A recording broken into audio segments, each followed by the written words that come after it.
Hey, what's going on, guys? Crow Murder 15 here with a new episode called Vlog, and it's been a little bit of a time, about 2 weeks since I've made my announcement about my mental health issue that's been going on and finding therapy and the necessary medication to help with that.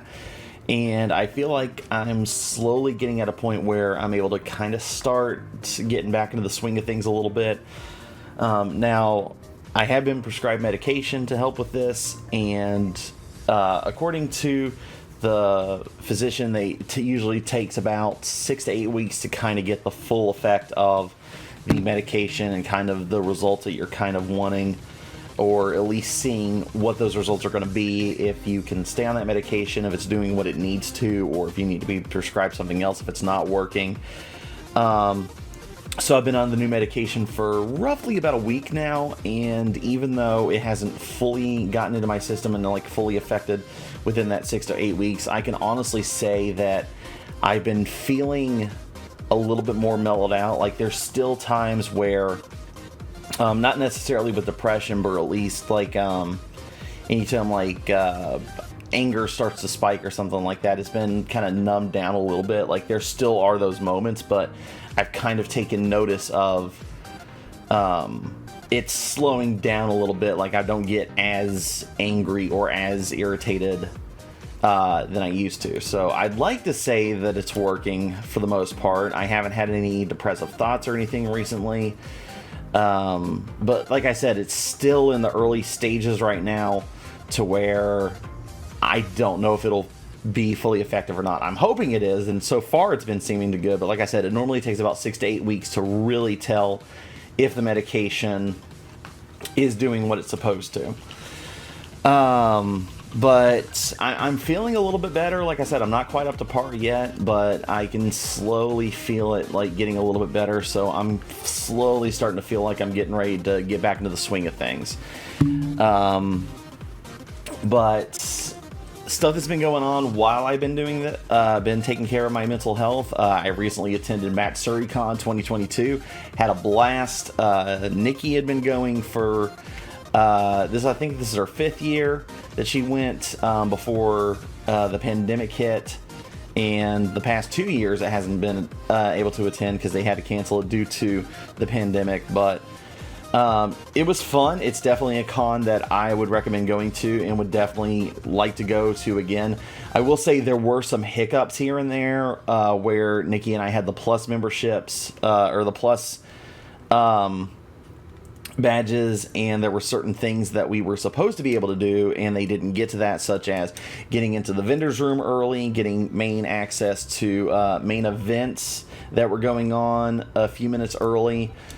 Just a couple of odds and ends that they didn't get to. And I understand that running a con after 2 years of not being active can kind of be a little strenuous, but at the same time, it's kind of like, come on, guys, this is what you're supposed to be doing. If you're going to be offering these services, make sure you hold up your end of the bargain where we're paying extra money for these badges, you know?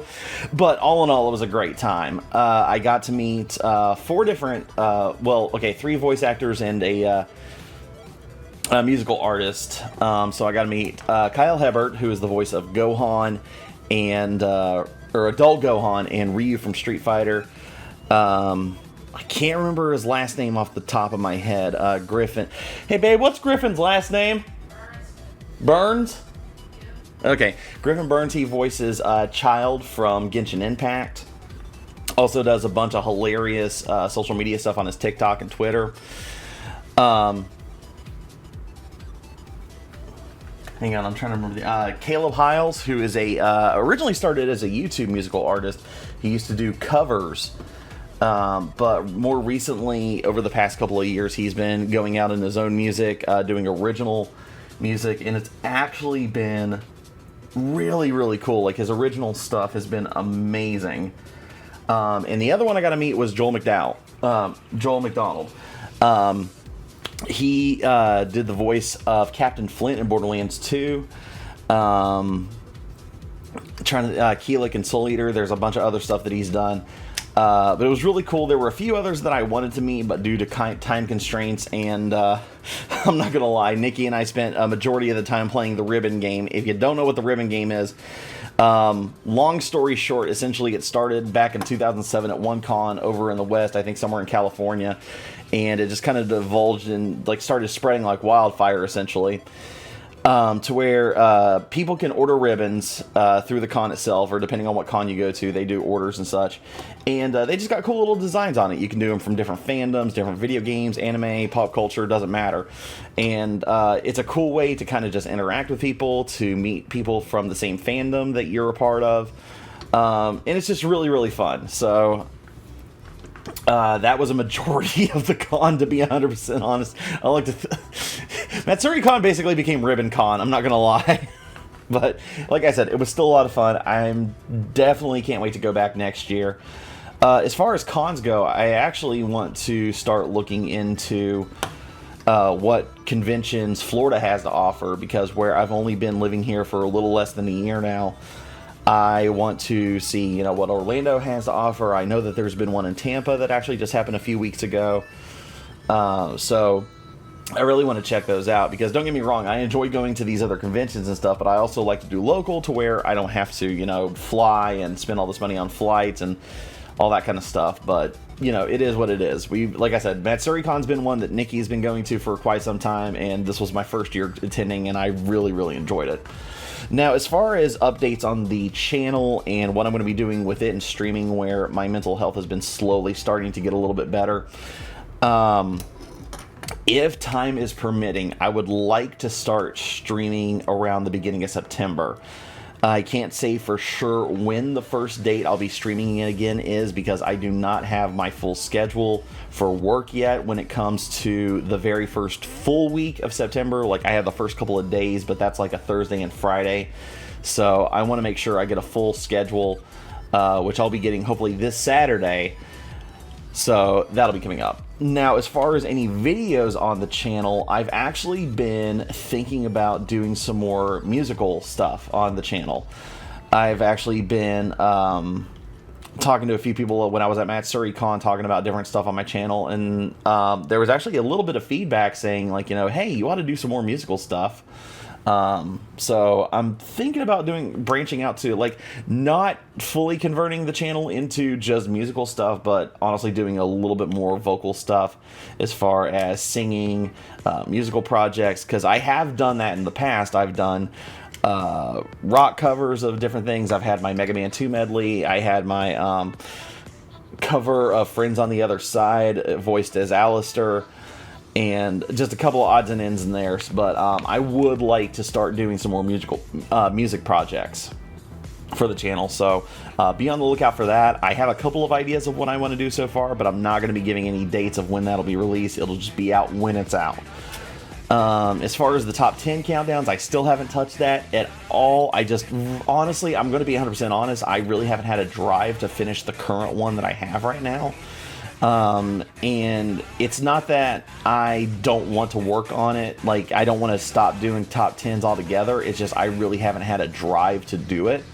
It's been kind of like a little bit of, not necessarily burnout, but it's kind of one of those, I've been working on this for a while, and it's like, I don't know, it's weird to describe, because it's not necessarily burnout, but it's at the same time, it's kind of like, I just don't really want to work on this right now. So hopefully sometime in the future it'll be done.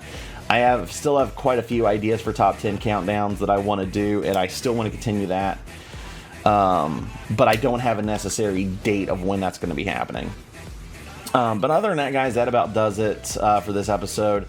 Like I said, as far as my mental health, it's slowly starting to get a little bit better, but I won't know 100% sure for another 5 to 7 weeks, because I've only been on the medication for about a week now. So fingers crossed that it's going to work, because like I said, I've slowly been starting to feel more in tuned. I've been feeling a little more leveled, if that makes sense, to where not one particular emotion is overtaking another. Like if I have extreme anger issues, or I'm feeling very depressed and having suicidal thoughts or anything like that. It's actually starting to feel like I've been kind of mellowing out.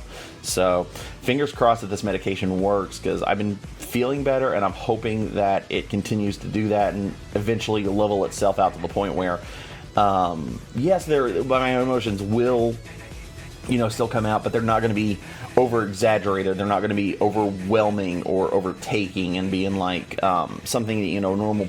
I wouldn't necessarily say normal, but like I'm trying to think of the best way to describe it. Like, it's not overpowering, if that makes any sense. Like, it's not completely overtaking my person. But like I said, things are looking up now. So, but like I said, guys, I'm going to try to start streaming again around the beginning of September. I'm not going to give an official date yet, so be on the lookout for an update video this coming Sunday. And I should have a little bit more information then. Until then, guys, I'm going to hop off here and rest up until I got to go to work this afternoon. So this is Chronometer 15 signing off.